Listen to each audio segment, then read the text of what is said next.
Sir Scallywag, and the Battle of Stinky Bottom. Sitting comfortably, I shall begin.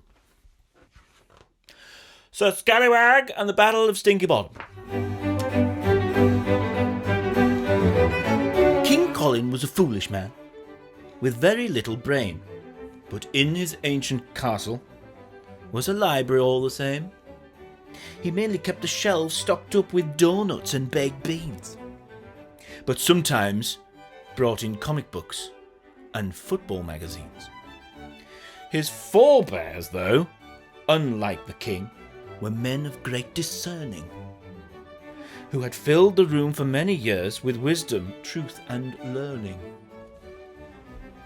One Sunday, Colin told his queen, "By diddums, Toulou, the royal tum-tum's grumbling for a little treaty poo." So he shuffled to the library for a snack and a relax. But just before the doughnut shelf, he stopped dead in his tracks. Yes, for the first time in his life, a book had caught his eye. It was a big and old and cobwebbed. It was dusty, dark and dry. The spine just seemed to draw him in. And although he wasn't clever, he managed to make out the title, How to Live Forever. Intrigued, King Colin grabbed it and began to turn the pages, until his wife appeared and said, "That doughnut's taking ages." "Good Lord," she gasped, "is that a book?" "I think so," he replied. "At least it seems to have a lot of words and stuff inside." "But listen, this is marvellous," he bellowed with a chortle. "There's a giant golden sausage that could make us both immortal. Just think how weepy you would be if Diddums went and died. We need our finest knight for this.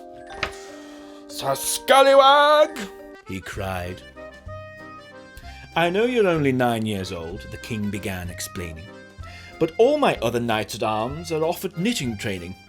And besides, they're all so hopeless that they'd not know what to do. And you're the Prince of Danger. You're the King of Daring-Do." Sir Scallywag said, "Highness, I am ready and I'm armed. Now tell me all about this quest. Your wish is my command." "Ride through the forest," Colin said, "for 20 days and nights, until you reach a lake that's lit by pallid, ghostly lights. You'll smell it long before you're there. It's putrid, rank and rotten. And everybody knows it by the name of Stinky Bottom. And when the moon is high and full, you'll hear the swamp trolls sing. And there before your eyes you'll see the most amazing thing. A golden sausage, bright and clear, should rise up through the mist and glow with a celestial light that no one can resist. Retrieve that golden sausage, which will make me live forever. It'll match my underpants as well. How's that, old bean, for clever? Good luck, farewell, King Colin said. I'm off now for a doze. Oh, one more thing. I'd probably take a clothes peg for your nose.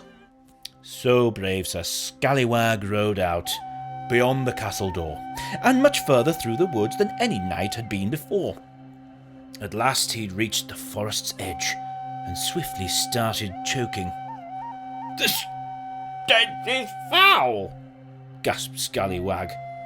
"I thought the king was joking."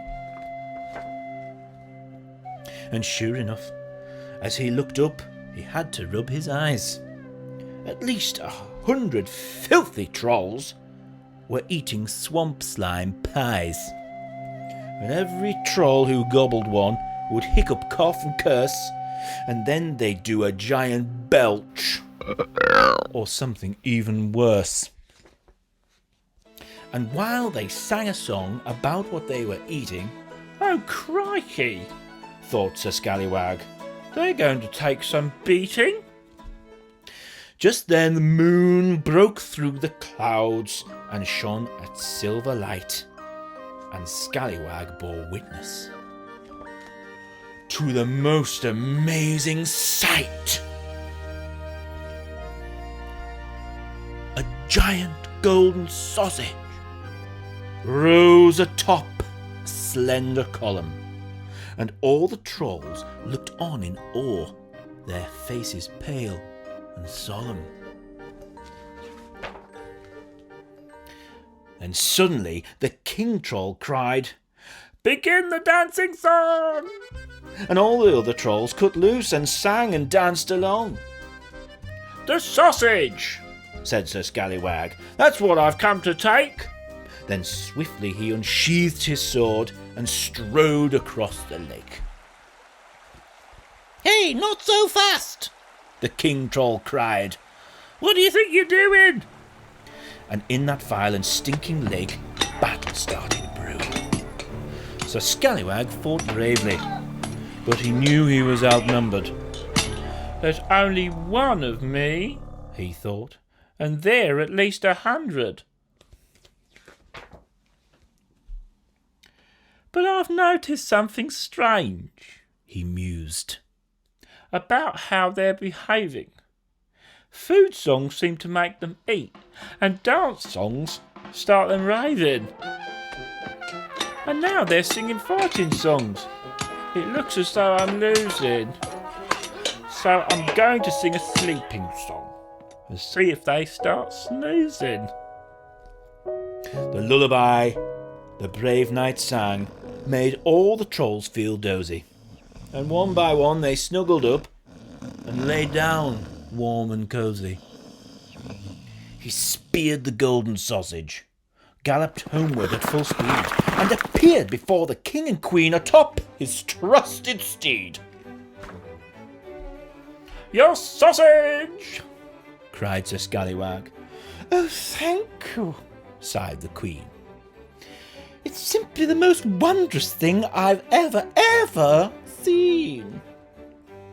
"Let's feast on it tonight, my dear," the king said to his wife. "Oh, how I'm looking forward to our everlasting life." He took the golden sausage to his kitchens and said, "Please prepare this with a casserole and chips and mushy peas." But the chef's dog grabbed the sausage and he scarpered down the lane, where he gulped it down completely and was never seen again.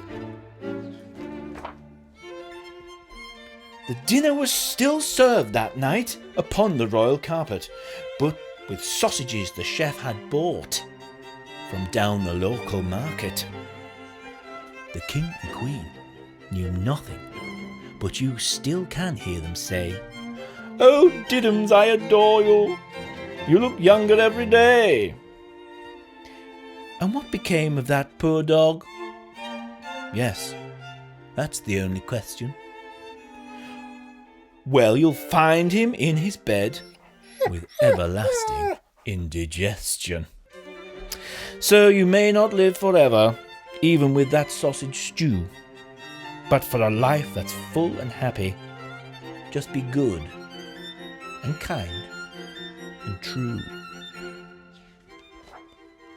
The